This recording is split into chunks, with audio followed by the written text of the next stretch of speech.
Okay, so you have to make it loud this time, Rakshan, and express strong emotions when you deliver the tula tonight. Okay?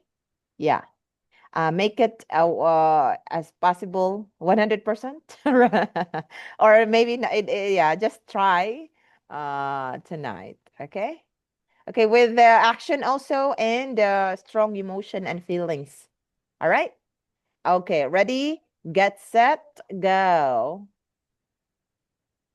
Balita, alin ang totoo?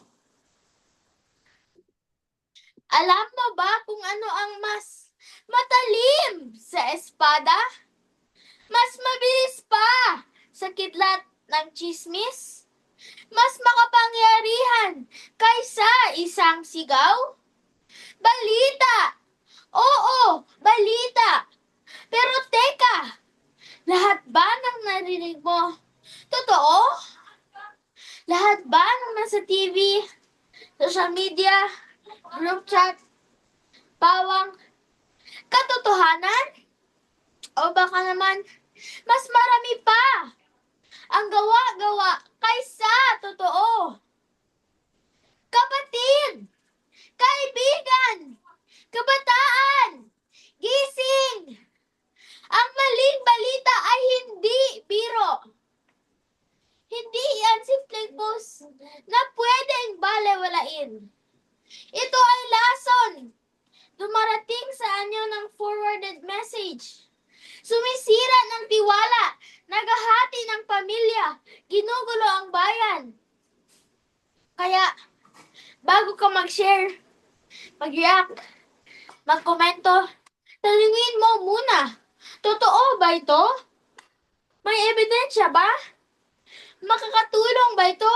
O makakasira? Isang pindot lang, parang apoy sa tuyong damo. Mabilis, mapanira, mahirap patayin. Kung hindi totoo, huwag ikalat. Kung hindi sigurado, huwag paniwalaan. Tayo ang kabataan.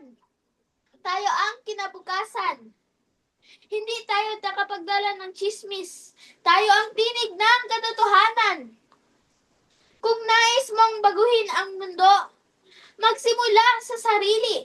Maging mapanuri. Maging matalino. At sa gitna ng ingay, piliin mong magsalita para sa totoo. All right. Yes. Better this time. Um, inuuhaw ka po ba? All right. Okay, thank you for that one, Rakshan. Okay, let me see.